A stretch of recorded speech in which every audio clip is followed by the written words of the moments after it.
Pasi që Allahu I lartëson, as në dijen librin e tij dhe as I dërguarin e tij në sunet sallallahu alaihi wasallam nuk e lavdëron nëse nuk pasohet me vepër.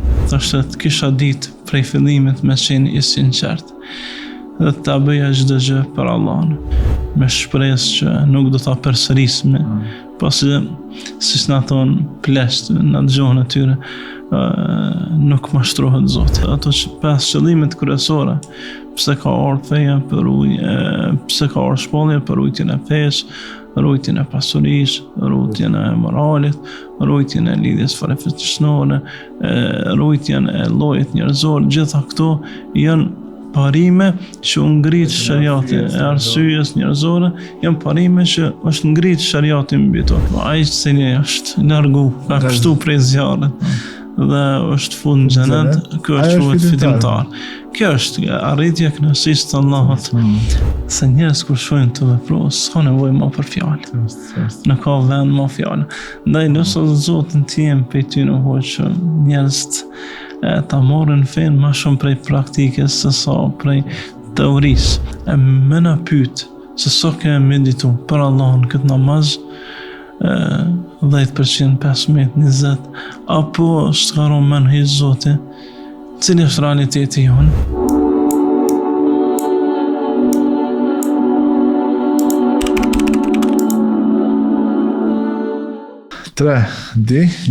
Bismillahirrahmanirrahim. Allahun e falenderojmë, mbi pejgamberin ton Muhammedin salavatet me të përzgjedhura I dërgojmë. Të nderuar vëllezër dhe motra, jemi në fillim të episodit të radhës të podcastit Mejlis, në të cilët flasim për diturinë fetare, për mënyrën se cila është mënyra e drejtë për ta kuptuar këtë dituri dhe cila është nevoja e njerëzimit për këtë dituri fetare, e cila është e zbritur dhe e shpallur nga Allahu subhanahu wa taala. Për të biseduar për këtë temë, sonte mysafire kemi hoxhën e nderuar Fitim Gërguri, magjistrin, I cili na vjen nga Prishtina e bukur. Sheh, mirë se erdhe në podcastin ton. Është kënaqësi t'ju kemi në mesin ton. Mirë se xhej hoxhën nderuar, Zoti ju shpërbleft për ftesë. Lutë Allahun që të na lehtësoj këtë mezhlis. Amin. Do bëshëm ditën e takimit me ta. Amin, amin. Kjo është qëllimi, që çdo gjë që bëjmë ta gjejmë në atë botën tjetër, edhe shpresojmë se këto vepra që I bëjmë, duke ndihmuar bashkërisht, duke këshilluar bashkërisht njëri tjetrin, na ti kemi në regjistrin e veprave të mira në ditën e gjykimit. Hoxhë nderuar, dituria fetare, cili për ta thjeshtuar për shikuesit tanë dhe për njerëzit në përgjithësi, si do të ishte ai përkufizimi më I thjesht I asaj që quhet dituri fetare? A është e diçka që është e veçantë për diturive tjera, apo është ajo esenca e të gjitha diturive tjera që njeriu I përfiton gjatë jetës së tij?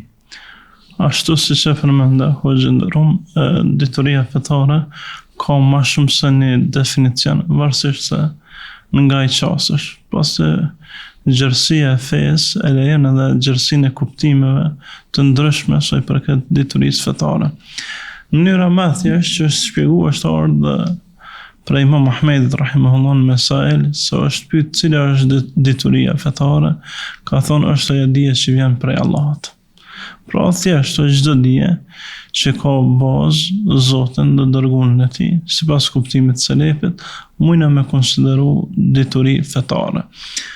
E padyshim se disa dietar tjerë në sharimin e këtij definicioni I shtojnë edhe disa aspekte tjera. E para është me pas synim kënaqësinë e Allahut, pasi që nëse është vetëm teorike dhe nuk gjen zbatim, e s'është sinqert nuk pranohet, po ashtu edhe mu pasu fjala me vepër. Pasi që Allahu I lartëson, as në dijen librin e tij dhe as I dërguarin e tij në sunet sallallahu alaihi wasallam nuk e lavdëron nëse nuk pasohet me vepër. Zotë nuk kena asnjë ajet që Zoti thotë kum ju shpërbly për atë që thoni. Po kemi një sër ajetesh që Allah na tregon se do të na shpërblej për atë që punojna. Ndaj siç thonë dietarët, dija pa vepër ngjason me pemën pa fryte. Një pemë pa fryte e kryen veç një shërbim. Ajo është zjarri. ose hija. Ngjasimi me zjarrin është më i përafërt, pasi që njeriu me dije dhe pa vepër është në ndjekës së zjarrit, sikur se droni në këtë botë. Ndaj nësë Allahun që na sikur ajo parabola e qiririt që i cili digjet i bën dritë të tjera ndërsa vetveten edhe e shkrin edhe e djeg. Kjo është problemi në Zotën që secili prej neve ka nosur në këtë rrugë. Ndaj spari është mirë, siç na mësojnë dietarët, me u lut për sinqeritet. Imam Shafiu, siç e përmend Dhahabiun Siyar Alamin Nubala, prej gjërave që kur është ngrit në dije ka kuptuar realitetin e saj, thoshte të kisha ditë prej fillimit me qenë i sinqert dhe ta bëja çdo gjë për Allahun, pasi që njeriu me dije të qenë i sinqert, thot Imam Muhamedi, nuk ka dikush që shpërblehet më shumë saj, pasi që dija është çelësi i çdo mirësie që në këtë botë edhe në botën tjetër. Është baza e themeli i besimit. Allahu nuk ka thotë dije, se nuk falem. La ilaha illallah. Sigurisht është baza piknisja ku nisemi në rrugtimin tonë drejt Allahut. Ndaj nuk paramenohet një jetë një fetar i mirëfillt pa dije fetare, që nuk paramenohet një njeri me qenë i verbër dhe më në tregu komunikacionin. Sigurisht është problem. Me qenë polic trafiku. Sigurisht është shumë problem pasi mungën elementare. Hoxha kemi dëgjuar shpeshher thënien që wa aba hadha al-ilmu illa an yakuna lillah. E përmendë sinqeritetin dhe a është një pasojë kësaj sa do që t'i shtohet njeriu kjo dituri që të kaj të filtrohet, të qiltërsohet njeti, edhe se disa njerëz kanë filluar të kërkojnë këtë dituri jo me për qëllim që të arrijnë kënaqësinë e Zotit, por thojnë ata në vazhdim refuzoj kjo dituri që të jetë përveç për hir të Allahut. Kështu e përmend Imam Shafiu rahimahullah në librin Ijma'ul Ilm, në kodër të saj enciklopedisë që është bërë në vëllimin e 9 për të dhe në këtë libër thot kem filluar me kërku dije pa sinqeritet, po Zoti dashte vetë të bëhemi të sinqert që ta trasojmë siç duhet. Padyshim se me shtimin e diturisë, informatave, shtohet edhe frika prej Allahut, shtohet edhe dija për bashkimin e tij, se Allah din të brendshme dhe të jashtme, edhe din në robi se nuk ka ka t'ja mbaj, pasi që do të vjen dita e takimit me të, edhe do të del krejt jeta i jonë para ti. Ndaj Imam Sufjan Thauri, që përmend Imam al-Ajurri në librin al-Ilm, thot se o ju që keni dije, po s'keni sinqeritet, mos u lodhni këtë. Është një lodhje e kotë, njëre të shtoj informat edhe të mos të shtoj sinqeritet e vepër. Se njëri e ngarkon vetë vetën me dituri, me informata, sikur se e përmend Allah, ke methelin himari, jahmil asfara. Ti ndoshta i kem vishmën tënde, letrat edhe librat, që ndoshta edhe i ki lexuar, por nëse nuk reflektohet ajo, pasqyrohet në jetën tënde, me një ndryshim cilësor në aspektin sinqeritet, në aspekt të adhurimit, atë nuk ka dobi, me të vërtet është thjesht një ngarkesë shtesë. Sigurisht, kemi edhe një ether prej Abdullah ibn Zubairit radiallahu anhu, i cili tregon se merrte mësim prej tezës së tij Aishës radiallahu anha, edhe thot një ditë me pyetje apo punon me këtë dije që je duke e marrë. Thot i thash, la jaume, jo për Zotin e nona ime. Pas është nona e besimtarve, pastaj tha, pse pishton argumente vetës ditën e takimit me Allah. Është problem se nëse s'ka sinqeritet, s'ka vepër. Këtu janë të lidhë në qyshe dini, dhe na keni mësu hoxhën nderuar, jemi mësu prej fëminist, ju dëgjojmë juve vazhdimisht, dhe i kemi mësu i na mishru se një dije e cila nuk shoqërohet në vepër, ka problem në sinqeritet. Ndaj njëra pa tjetrën nuk paramendohen të jenë. Andaj kush don me qenë i vazhdueshëm këtë rrugë, padyshim se do ta ketë lidhjen e fortë me Allahun që t'ia mundsoj rrugtimin drejt tij, së Zoti Dhul Xhelal, ata që aktrojnë i qetë qoftë edhe pas një kohë gjatë. Iblisi sa ishte në sejze, siç e përmend Ibn Qayyimi, duke bërë, thot Allahu e urrente zemrën e tij sepse e dinte se një ditë do ta zbuloj fshatësinë që kishte në brendësi atë gjehlin e madh, mallsinë, kibrin. Dhe kundërta është për Omerin, thot. Allah dënte zemrën e tij dhe duke qenë i dhujtar, pasi që e dinte se do të vinte dita kur do del në shesh. Kur do të del në shesh çështja e tij. Ndaj sinqeriteti është piknisi. Ka mundësi që në një periudhë kohore, se Omeri 6 vite ka qenë në armiqsi ndaj pejgamberit alayhis salam, por rregullimi i fortë i sinqeritetit ajo bën të jetë 10 që në të përgëzuar me xhenet, edhe me shumë tjetë ndër dy njerëz që mas shumë të peshën tek Allahu i lartësuar, siç ka ardhur në hadith e Imam Ahmedi, se Islami sa ka qenë Omeri gjallë, nuk ka qenë i hapur për shkak të vrasësisë të tij, kur është fut, sa ka qenë jo besimtar fjala, kur është fut në Islam, është për hap dhe do të vijë ditën e gjykimit dhe do ta ngrit para njerëzisë, duke thënë se kështu jam hap me ardhin tonë dhe kështu sot të bëjt me të pa krejt njerëz në ditën e takimit me Allah. Ndaj los Allahun që edhe ato çaste që ndonjëherë s'kemi qenë si çdo në sinqeritet, apo kemi kërku, kemi synu kënaqësinë e njerëzve, që Zoti na falë dhe të na përmirësoj këto që na ka mbet, me shpresë që nuk do ta përsërisim, pasi siç na thon plesht në gjuhën e tyre, nuk mashtrohet Zoti. Nuk mashtrohet. Çdo gjë lidhur me ne është shumë qartë tek Zoti, se kush jemi edhe din fshehtësinë e zemrave tona dhe krahërorëve tonë. Hoxhi ndero ti përmendë një element që dua ta theksoj përsëri që të mbahet mend, thave se ai njeriu që nuk është i sinqert, nuk ka edhe shumë vepra.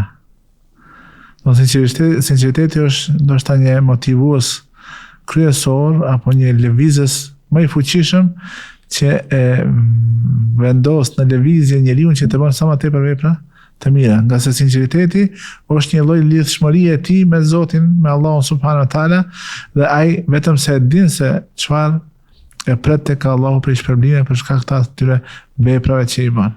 Shumë fishimi i veprave dhe kështu me radhë. Sigurisht është burimi i çdo mirësie dhe nuk pranohet në vepër vetëm duke i paraprisur sinqeritetin. Dhe kjo është shumë e rëndësishme. Hoxha, tema kryesore apo ajo rreth të cilës më së shumti apo që e përpunon dhe e analizon dituria fetare, edhe burimi i diturisë fetare dhe objektivi i diturisë fetare. Mund është me na tregu diçka kryesisht se, do thonë, ajo tema të cilën e përpunon dituria fetare është Allahu subhanahu wa taala dhe i dërguari i tij dhe shpallje. Edhe ato sa njerëzit janë të vetëdijshëm se kanë nevojë për këtë dituri. Po t'ja dinim vlerën, do të ishte më dobishme për ne se sa ushqimi dhe pija, siç thotë Imam Ahmedi. Dija fetare është më shumë parsore për besimtarin se sa ushqimi dhe pija, se i do 2-3 herë trupin ditje të marrë ushqim dhe pija, ndërsa për dije fetare ka nevojë çdo çast. Kjo për shumë shkaqe, para prej tyne është se vjen prej Allahut. Dhe ne hoxh e dinë se Allah i lartësuar është pa fillim dhe pa mbarim. Por edhe cilësitë e tij janë pa fillim dhe pa mbarim. E prit cilësive të tij është edhe dija. Ndaj dija e tij është s'ka fillim as fund. Dhe çështët Zoti, wa man ahsanu min Allahi qila, në ajet tjetër, wa man ahsanu min Allahi hadith. Kush flet me drejtë sa Zoti, kush flet me mirë sa Zoti në surën Nisa. Këto dy ajete Zoti na bën të qartë se çdo sen që vije prej tij është e drejtë, e mirë dhe nuk pranon ndryshe apo ndryshim, pasi vjen nga i gjithdijshmi absolut. Burimi i diturisë fetare është shpallja e Allahut subhanahu wa taala, se vjen nga i gjithdijshmi. Sigurisht. Edhe e dyta është suneti i dërguarit sallallahu alaihi wasallam, pasi Zoti kur flet për të thotë wa ma yantiqu anil hawa in huwa illa wahyun yuha. kë Muhamedi sallallahu alaihi wasallam nuk flet asnjë gjë prej vetes tij. Gjithë ajo çfarë thot ai është shpallje që ne i kemi shpallur. Ndaj jemi të bindur ne si besimtar se i dërguari Allah sallallahu alaihi wasallam nuk bën gabim në transmetim të shpalljes. Nuk ka mundësi asnjë gabim me ndodh në këtë aspekt. Ti veshët atina pasi që Zoti ka garantuar se do ta ruaj shpalljen, inna nahnu nazzalna dhikra wa inna lahu lahafidhun. Vërtet ne jemi ata që kemi zbrit për kujtimin, pra fen, Kur'anin, Sunetin, dhe ne do ta mbrojmë atë. Ndaj duke ditë se është prej Allahu dhe dërguarit e tij, ne gjithë si besimtar jemi të sigurt se këto nuk devijojnë dhe nuk ndryshojnë. I njëjti Kur'an është që 14 shekuj po ndryshu as edhe një shkrojnë.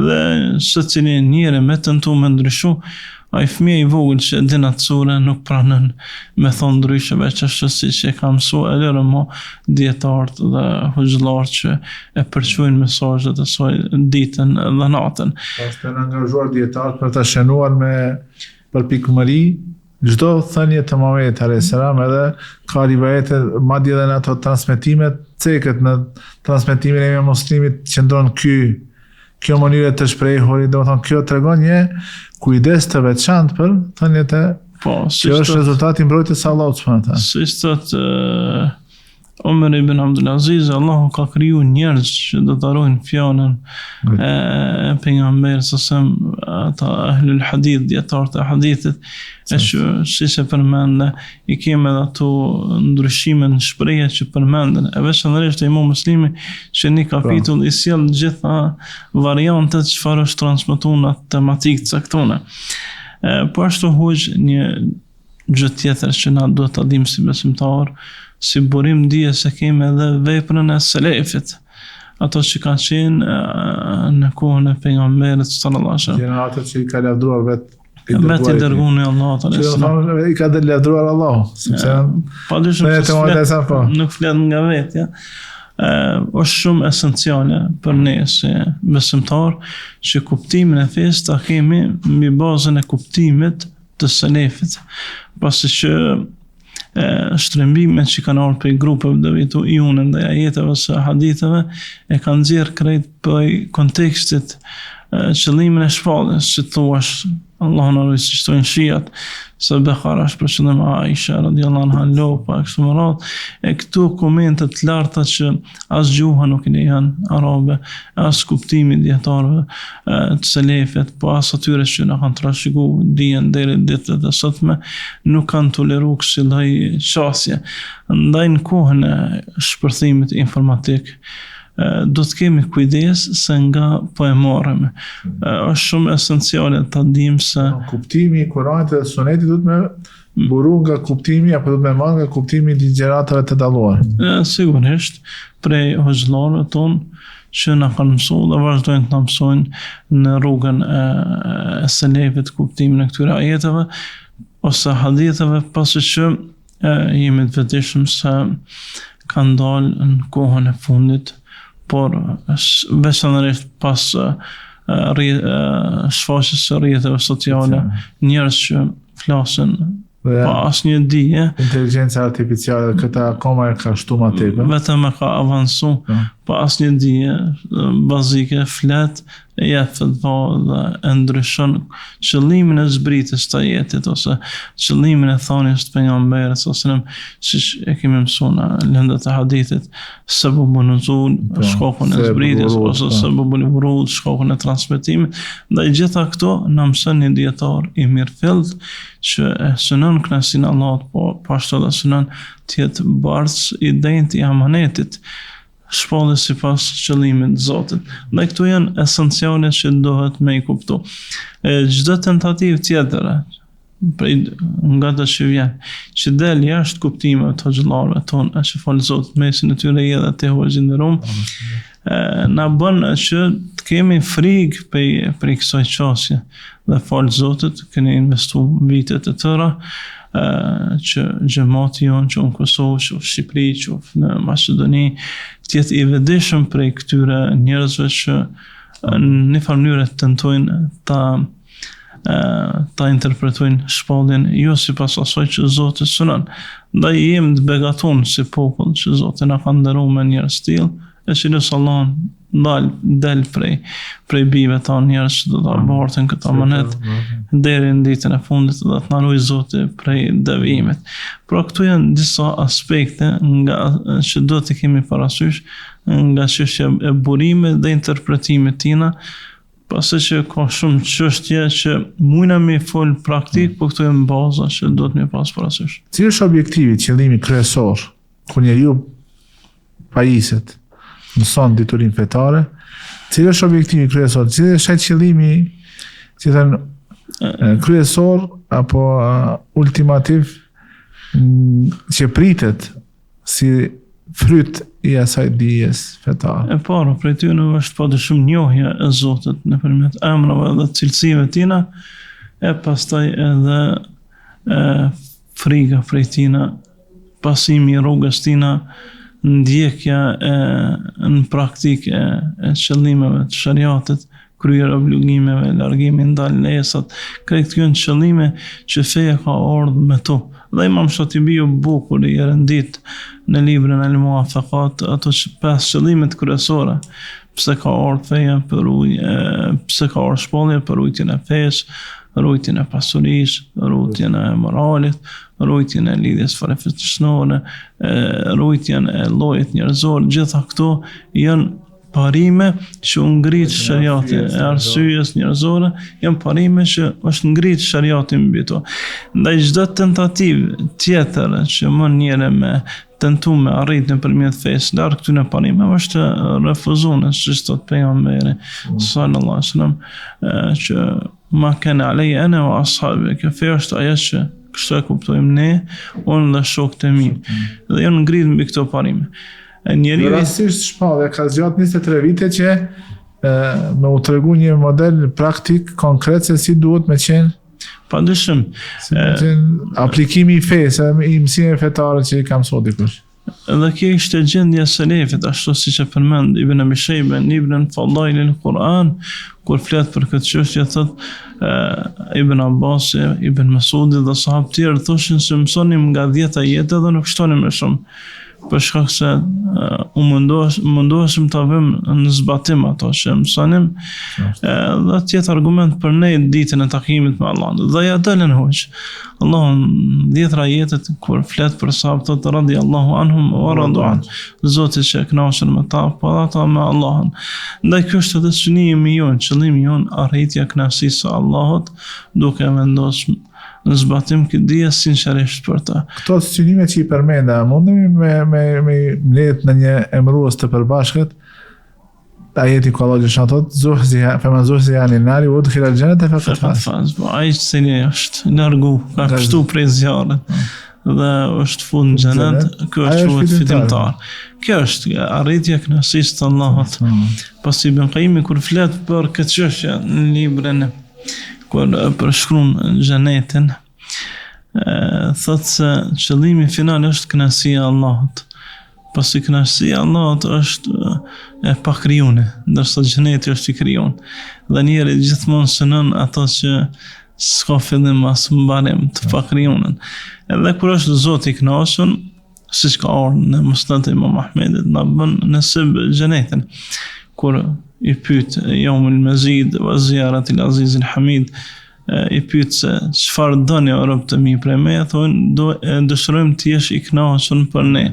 Thotë sikur mos isha i kënaqur me ju, nuk do t'ju kisha futur në xhenetin tëm. Dhe këto janë lidhje të pashkputne që na mëson Allah dhe i dërguari i tij, që do të me i pas parasysh në dunjë synojmë kënaqësinë e tij dhe në xhenet synojmë në ahiret, synojmë në xhenetin e tij. Zotën prej dietarëve që definon adhurimin është Tahawiu në Mushkilul Athar, kur flet për adhurimin thotë është ta'atun taw'iyya, është në shtrim i plot, i vullnetshëm, natija an ma'rifatin yaqiniyya, i ngritën mbi dijet pa kontestueshme, ato që tham Kur'anin dhe Sunetin. ناتج عن معرفة يقينية تفضي إلى ممزوجة بمحبة قلبية يبرزين من داشنين زامنس تفضي إلى سعادة أبدية ششليمة يشمت درجون لمتورين أبرهاشمة lumturia absolute. Absolute, kjo është qëllimi. Domethënë Se njerëzit shpeshherë po i përzin disa kënaqësi të kësaj dunjas edhe mundohen me ju dhënë një lloj konotacioni që është kjo lumturia e vërtetë apo gëzimi i vërtetë dhe në realitet lumturia e vërtetë dhe absolute pa asnjë lloj do të thonë njolle që e prish atë kënaqësi është vetëm në botën tjetër në ahiret. Sigurisht kur pyetet Imam Ahmedi për lumturinë, thotë lumturia është kur fuset koma e djathtë në xhenet. Atëherë njëri e sheh realitetin e lumturisë.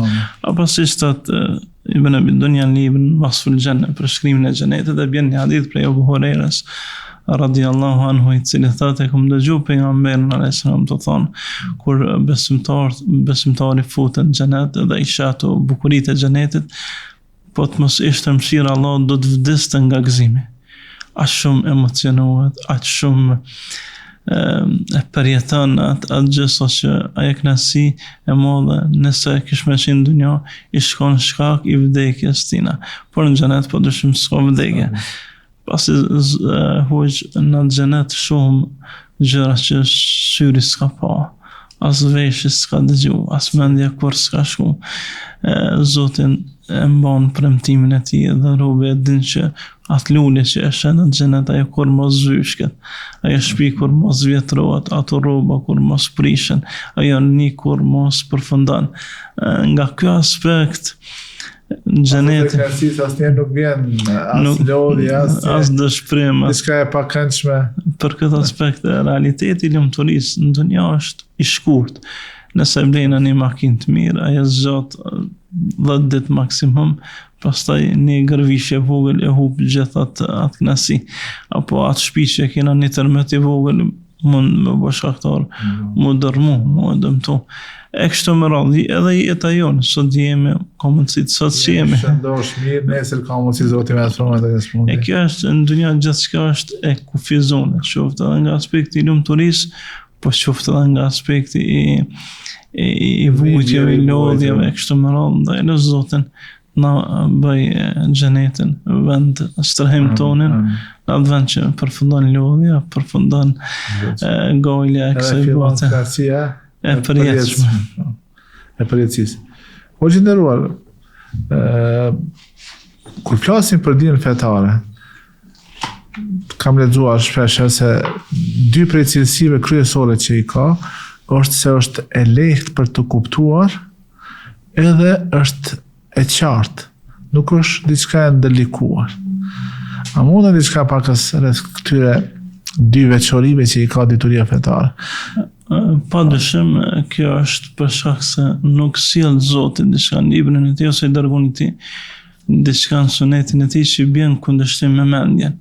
Dhe Ibn Taymija, duke dashur ta tregojë këtë qëllim të shariatit, ka shkruar edhe një libër, Dar Ta'arud al-Aql wa Naql, që në 6 dëllime. Pa mundësia e ballafaqimit mes logjikës edhe shpalljes. Po në 6 dëllime zgjerohet duke treguar se asgjë që natyrshmëria njerëzore e pranon nuk bën kundërshtim me tekstet, dhe kjo bën shumë të lehtë kuptimin e fesë nga kjo aspekt.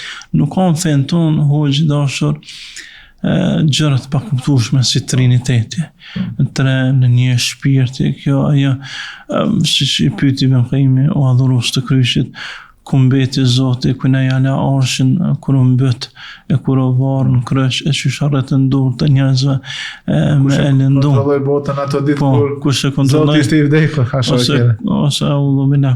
Kush e kontrolloi botën kur ishte në barkun e nënës në gjë të Mariamës, siç ata thonë. Pra në fen tonë s'ka kësi lloj qasje, as kësi lloj mendime, është larg.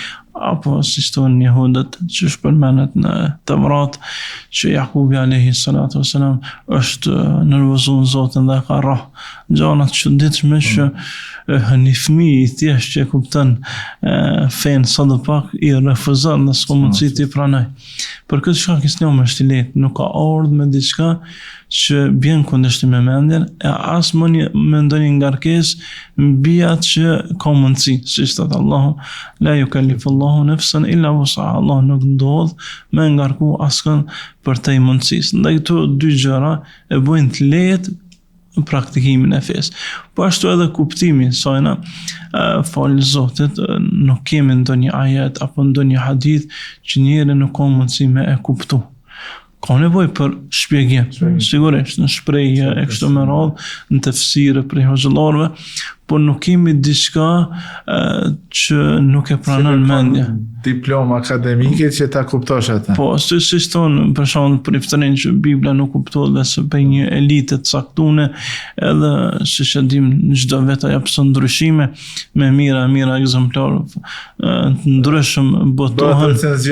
Recenzion e kështu me radhë. Shikohet ose ato mbledhjet që i kanë çdo 4 muaj për me i ndryshu rregullat me leju ndalueshme ose kundërta, por kësi gjona nuk kemi në fetë tonë. Ajo që ka qenë fen kohën e pejgamberit është edhe sot, ajo që ka qenë e lejuar atëherë është edhe sot, ajo që ka qenë e ndaluar është edhe sot. Ndaj kjo e bën shumë të lehtë të kafshme këtë fe për çdo popull, çdo vend, çdo kohë dhe i bën tamam çdo njeri.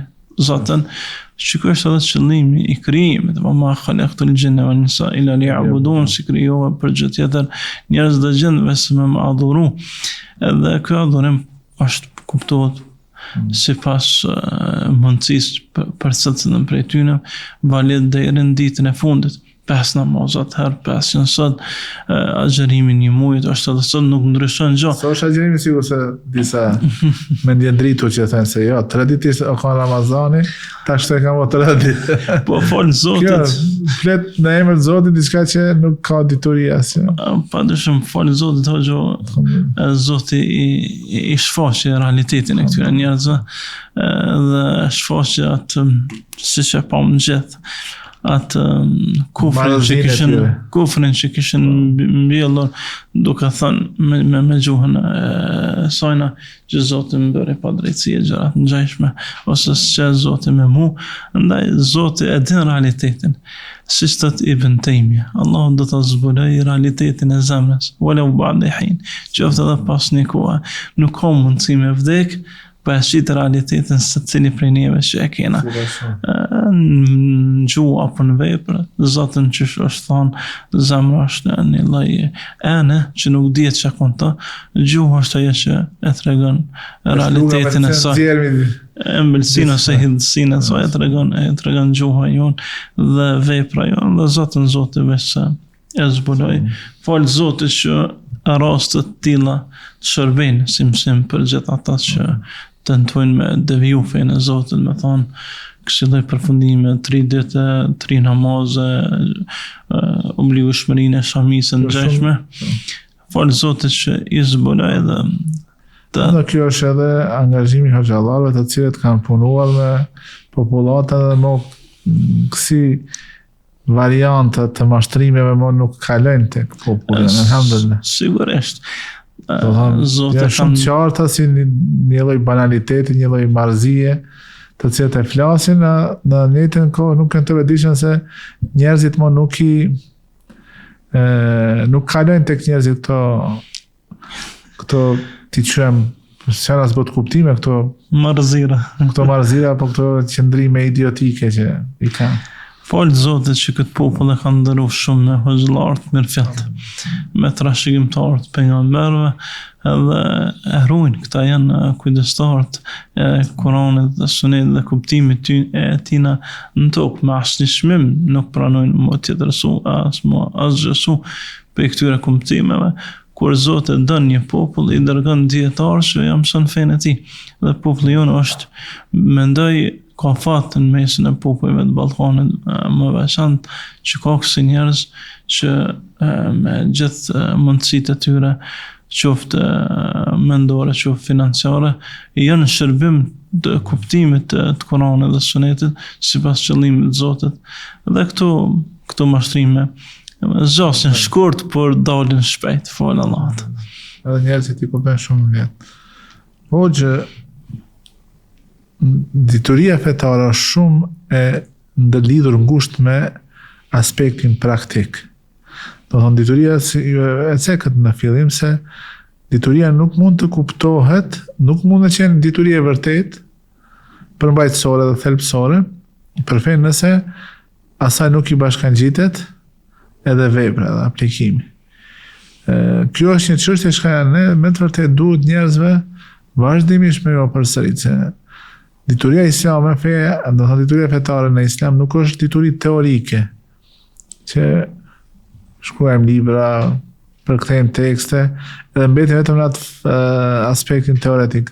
Por tek islami, dija është bashkangjitur, vepra është bashkangjitur me dijen. Nëse shef se nuk është në rregull dija, atëherë vepra largohet. Si do të thonë se dituria e vërtet fetare është ajo që njeriu e motivon apo e mban në gjallë dhe me veprimtarinë e tij.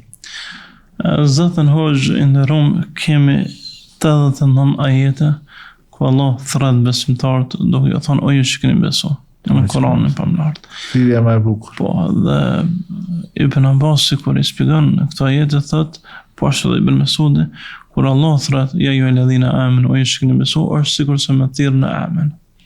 Po drejtohet ty se ti je besimtar. Dhe për këtyre ajeteve e kemi ajetin e praktikës. Në surën Saf, ku Allah thot ja ayyuhalladhina amanu lima taquluna ma la taf'alun. O ju që keni besu, pse thani atë që se veproni? Kaburat maqtan inda Allah an taqulu ma la taf'alun. Është shumë gjëna e madhe Allahu me thonë ato që se veproni. Ai njeri që vën zbatim dijen, gjason me pejgambert, siç e përmend Ibn Taymije në librin Dallimi mes evlijave të Rahmanit dhe evlijave të Shejtanit. Dhe ai njeri që ka dituri pa praktik i ngjason shejtanit. Ndaj njeri i mirëfillt sigurisht don të jetë prej pasuesve të Muhamedit sallallahu alaihi wasallam, jo prej pasuesve të iblisit. Edhe kur e din këtë çështje se ose do të jetë në krahin e djathtë ose të majt, padyshim se mundohet gjithmonë të jetë nga pasuesit e pejgamberit alayhi salam. Zatën e ditën e gjykimit, Allah i dërguari sa na rrafan një skenë që ka të bëjë me praktikën. Kur disa njerëz vinë te haudi i tina, që mënon Imam Buhariu sahih, dhe i thonë o i dërguari i Zotit, ne jemi për umetit tanë, pejgamberi sa më tenton për më ndihmu, ju bo zgjidhje. Ndërsa melekët i largojnë dhe i thonë këta kanë ndryshuar prej asaj që te ke kërkuar. Pra kanë ndryshuar pastaj, se kanë jetësuar. Ne tadri ma hadathu ba'dak. Innaka la tadri ma ahdathu ba'dak. Ti nuk din se çka kanë vepruar pas vdekjes sate. Pra nuk kanë vepruar karshi asaj që është kërkuar. Dhe kjo është shkak që padyshim ata përfundojnë në përfundim të tillë larg pejgamberit sallallahu alaihi wasallam, dhe si rridhoj Allah na ruajt, është edhe xhehenami si vend strehimi tyre. Ndaj me u mundu dijen me vendosë në praktik. Është e kuptueshme që sa rrihet për një ditë, as për dy, po don kohë gjatë. Imam Maliku përmend se Omeri radiallahu anhu e ka mësuar surën Bekara për 12 vite në Muwatta. Jo që Omeri s'ka pas aftësi, se na e din aftësitë e tina, ndoshta për një ditë e kishte mësuar për mësh. Por thot nuk kam mësuar jetë veçse kam vendosur praktik, dhe s'kam kaluar në tjetrën pa e vendosur në praktik. I tillë është edhe djali i tij, që përmend Imam Maliku ibn Omeri. Pra qëllimi i këtyre njerëzve nuk ka qenë sasia, po cilësia. Apo përmend Ibn Taymije Sheikh kur flet për Khalid ibn Walidin. Në Majmua Fatawa thot ky sahabi nuk ka ditë për Kur'anit përveç Fatihan dhe Qul huwallahu ahad. Nuk ka pas hifz më të madh. Po i dina dëbëmat e tij, Saifullah al-Maslul, shpata e mbret e Zotit, e ka marrë këtë titull jo me teori, po me praktik. Ndaj, si se përmend Ibn Taymije thot, mendoj me kujtoj njerëzit me një gjë. ka vepru më shumë se që ka ditë.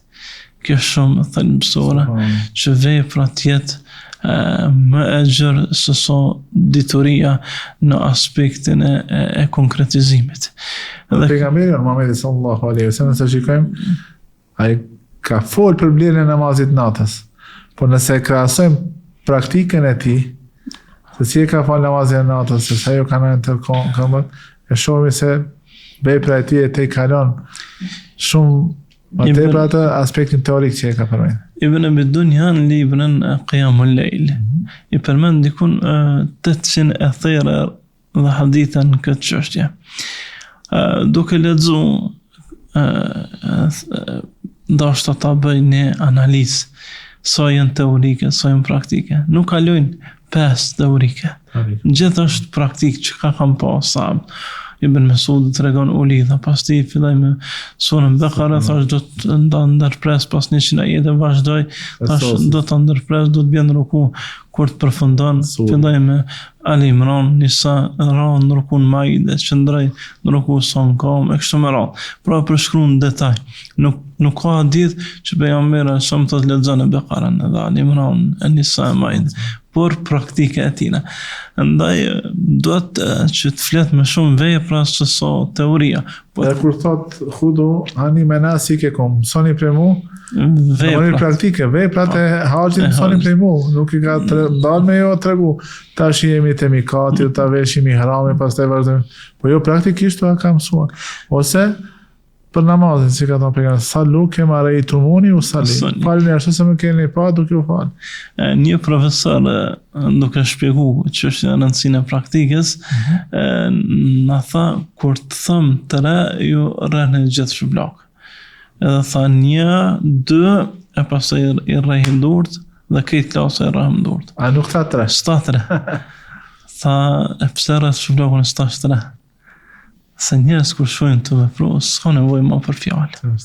Në ka vend më fjalë. Ndaj nëse Zotin tim pe ty në hoqë njerëz ta marrin fen më shumë prej praktikës se sa prej teorisë. Dhe po ashtu, siç e thash fillim, nëse s'ka praktik, teoria s'ka vlerë. Allah na hapën më soft.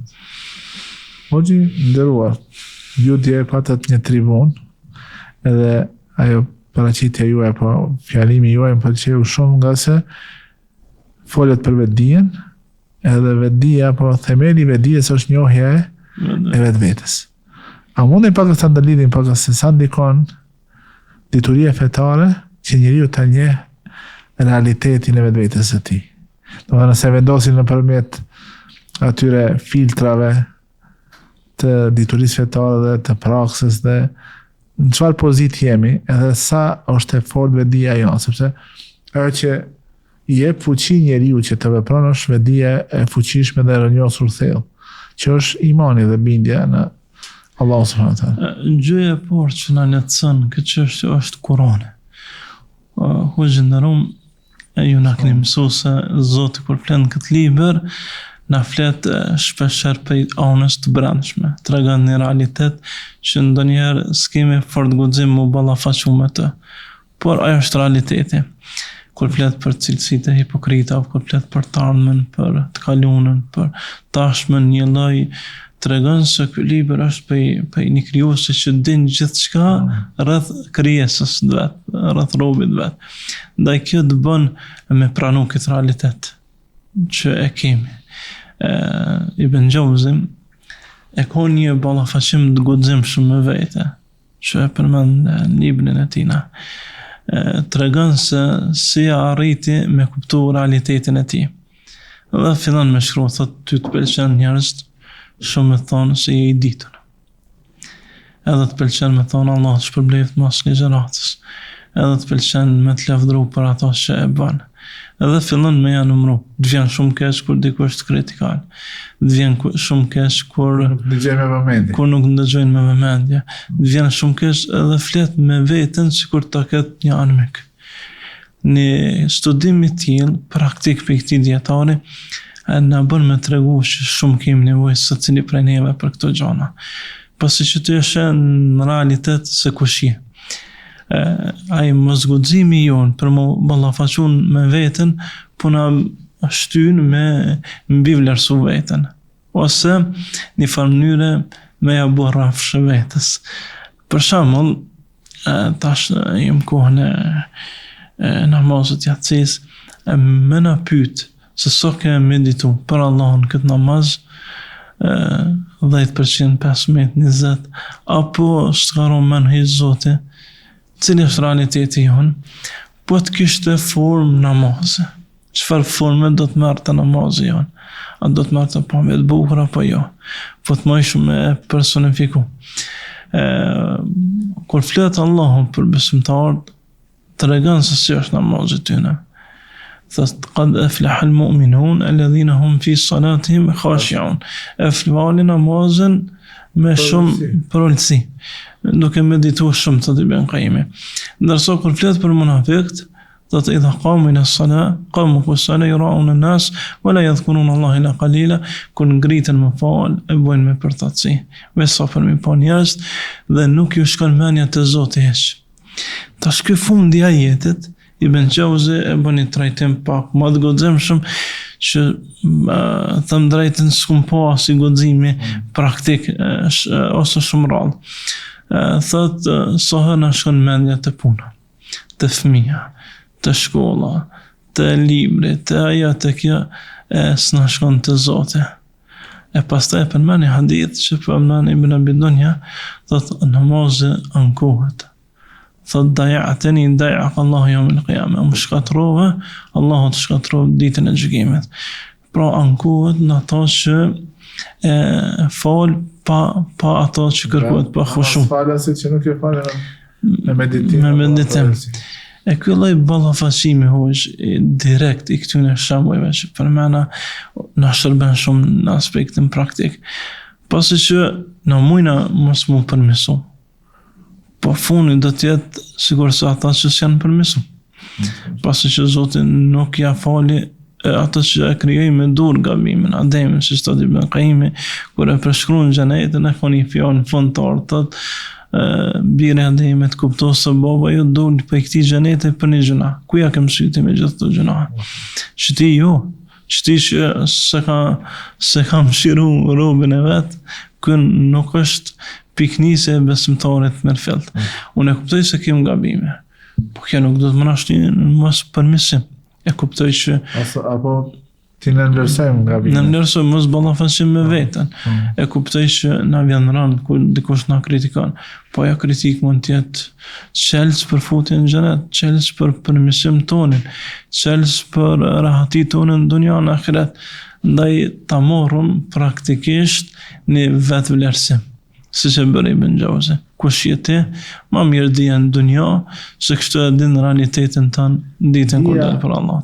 Dhja e mirë fillt fetare, ndihmon që njeriu me qenë më i sinqert ndaj vetvetes së tij. Pa të shumë hoqë, dhja me fillt fetare, duke qenë e shërbyne për këtyne referenca. Analizat e asaj janë eksakte, nuk janë diçka që ka mundësi me pas dyshim. Jo, në përfundim është... Se vendosë edhe në ato filtre dhe ato analiza, sipas qitapit, nëse kirët vetën, e shef se sa mangësi kemi. E din realitetin tanë, Zotën, si që përmenëm edhe prom tribun, në përësisin të parton që logaritën e vetën për asë më logaritë. Ai që logaritë vetën dunjoja, letësën vetën logaritë për Allah, se përmisohet. E pastaj e lusëm Zotën më në morë mëshirën e tina, pasi që si shtot Fudejle ibn Ayad, librin Husn u dhan billah për më në Ibn Abi Dunya, një e tharë për ti të do Zoti me mëshirën tane, me një mëshirë tane që ke lëshu në tokë, më ke bo besimtar. E me nëllë të në mëshira që ke rojtë për ditën e gjykimit, shpresoj më fotë në xhenetin tanë. Mendimi mirë për Allah më nashtynë për mesim, se sot dhe që arrinë më përmisu, se meritojnë në xhenetin. Thot la yadkhulul janna ahadan bi'amalihi, askush nuk do të futet në xhenet me veprën e tij, po gjithë me mëshirën e Zotit, as të dërguar i Zotit, as unë, por kjo nuk e ka ndaluar prej përmisimit. Na po argumentojmë ka një herë në mos sukses ma jetet shpresës.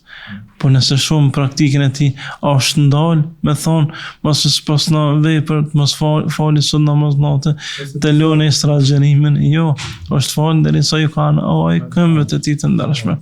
E kur është pyet se pse gjithë kë namaz, thot afala akunu abdan shakura, atë mos jam rob falëndërues. Nëse do të na merrnim aspektin e dunjas, për çfarë falënderante? Për një dhomë që kur bënte sejdë, detyrohemi i prej kom të Aishës për me ranë sejdë, do më thonë asnjë me dy. Kur vdes pejgamberi s'lan gjë tjetër veç se një rrobë, një shtogë dhe një ibreg që merrte abdes. Kjo ishte gjithë pasuria e tij dhe kishte mburojën e tij tek si hipotek tek jehudit për shkak të atyre 30 grushta që kishte marrë elb për gratë e tij. Pra kjo ishte, nuk ishte që mbështetej në jetët e shpresës dhe të ndalante veprën, por vepronte deri në maksimumin e mundshëm njerëzor. Ndaj, që kjo është ai elementi bazë që do ta kemi. Nëse dojna kuptimin e mirëfillt, Kur'anin dhe duke njohur biografinë e pejgamberit dhe biografinë e ashabëve, dhe kjo na ndihmon që ta njohim vetveten edhe pozitën tonë edhe ta njohim rrugën e përmirësimit e gjitjes lart dhe shkallëve, qëllime sublime dhe të larta. Padyshim se nëse na e largojna kuptimin e selefit, jetë shkrimin e pejgamberit sallallahu alajhi wasallam, padyshim se hasum këto kuptime të shumta. Po ti pyesnim sot popullin tonë se pse s'falesh, nuk ka ndonjë arsye. Krejt problemi është në shpresën e të prunë. Dhe kjo shpresë të prunë është një lloj i gabimet disa xhallahu që shumë japin shpresë njerëzve, edhe duke u lehtësu mëkatin. Ju thënë, abe, këtë e bëjnë, të gjithë e bëjnë, Allahu është i mëshirshëm, ne nuk e mohojmë asësi, edhe kjo është stakvela kufër me thanë, se ne mohojmë mëshirën e Zotit, por ekziston diçka që quhet këshill e mirëfillt, këshill dhe udhëzim drejt asaj e cila na bën dobi edhe në këtë botë, në botën tjetër. Dhe kjo ndonjëherë ne kupton me i friksu njerëzit. Hoxhë ndërum këtë në ligjërat tjetër. Për shkak të sasisë të madhe të materialit që mundna me zbërthy. Po e para gjë që dohet me theksu, siç e përmend Sheikhul Islam Ibn Taymija, është tema më e keq kuptuar e mundshme në umet. Shpresa e tepruar. Dhe kjo kam frikë se futën fjalën e Allahut, wa badalahum min Allah ma lam yakunu yahtasibun. Dhe do t'ju dalë para Allahut ata që kur ata s'kan menu. Disa prej selefit të natën e ka kaluar në namaz me duke përsërit këtë ajet. Po qysh hoq se ka menu. Nëse veç pak mendojna në këtë ajet, kush e menon që prej atyre që s'fonin, se Zoti nuk ishte në xhenet për shkak të mosfaljes. Janë shumë pak. Se më bu me di që ai ka sigur zjarën, ish falë. Po kjo shpresë se do të futet në xhenet me la ilaha illallah, pa vepra, kjo sigur se i ka dembelu.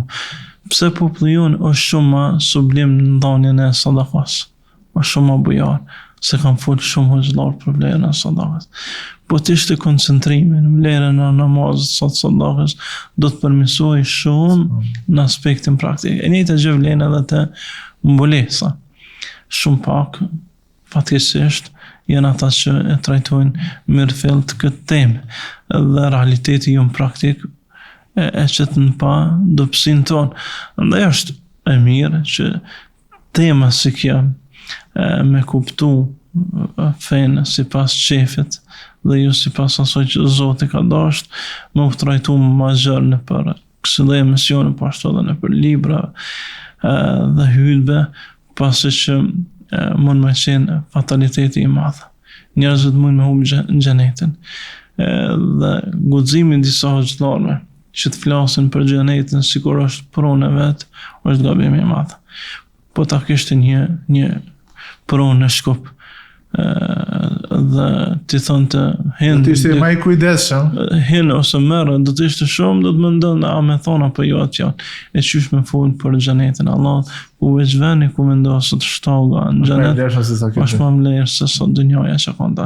Ndaj me pos pak qetësi, pasi që nëse tentojnë ana me arrit kënaqësinë e njerëzve duke i mashtru, ne jemi tradhtarë, siç e përmend Ibn Qayyim në do nuk ka lënë robi në ditën e gjykimit siç ka në hadith, vetëm se njerëzit hoxha vetëm se do ta kapën fyt, nëse ka thonë vërtetën do ta liroj.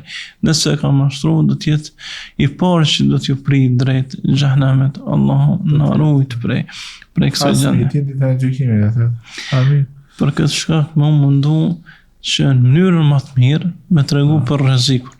Pasi që nëse një doktor do të na thonte, Allah na ruaj, nëse dikush prej njerëzve ka kancer dhe i thotë se ti mund më mjeku me paracetamol, do të ishte fatalitet për ta.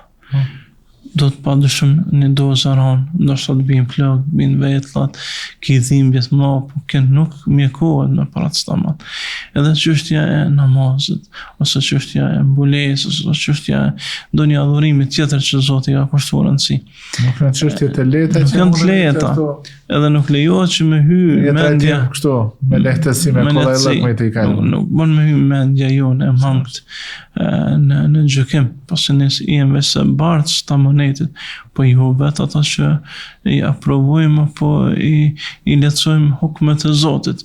E kam parasysh moshën, nëse është pleq, me fol për shpresë, që ka orë për Hasan al-Basriut, plakut foli për shpresë, të riut foli për frikë, pasi që s'ka forcë për mëkat, i dyti ka forcë për mëkat, e kam parasysh vendin, i kam parasysh rrethanat, po jo të nënshkrujmë të Allahut për shkak qefeve të njerëzve.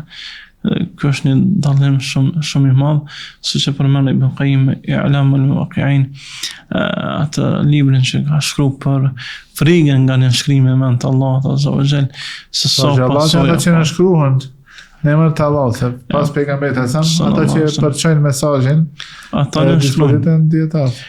Nëse na thuhet për shembull, më thuhet mund do të nënshkruaj këtë dokument në men hoxhës tala, unë s'kam guxim. Se me pas pasoja ligjore, e qysh me bo me vend Zotit botën. Por veç pak meditim që na dohet shumë për me kuptu realitetin e kësaj feje. E felajet e dëbërun. Allah shpesher në thotë, pse përdorni këtë mendi, këtë arsye që Zotin e ka.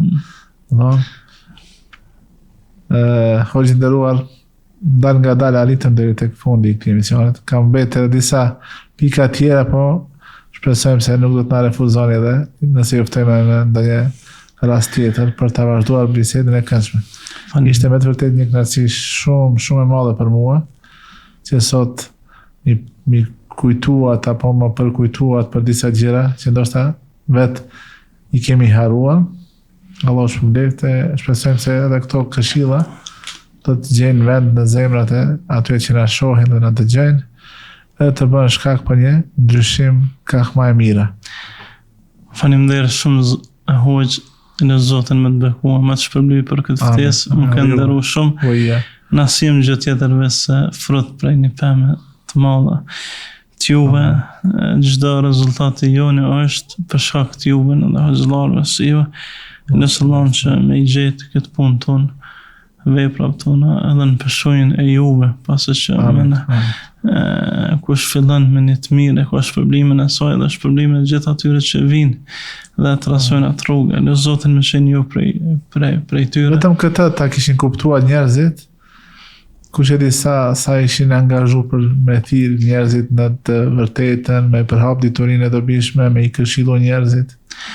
Por edhe ne si braziri hoxhallarë kemi obligim me i falenderu ata që na kanë mësuar dhe na kanë qenë si shkak për me mrina ku jemi këto, e që lë Zotin me ju beku, me ju shpërbly dhe me ju bashku me pejgambert e njerëz të mirë në ditën e gjykimit. Elhamdulillah jeni pasardhës të mirë tonë që alhamdulillah keni avancuar dhe keni përmirësuar dukshëm cilësinë e thirrjes edhe në dëshmërisë dhe kretë të tipare për që ka nevoj, kjo thirrje e bekuar tek Allahu subhanahu wa taala. Në Zotin me ju beku, me ju zot jetën në punë të mira.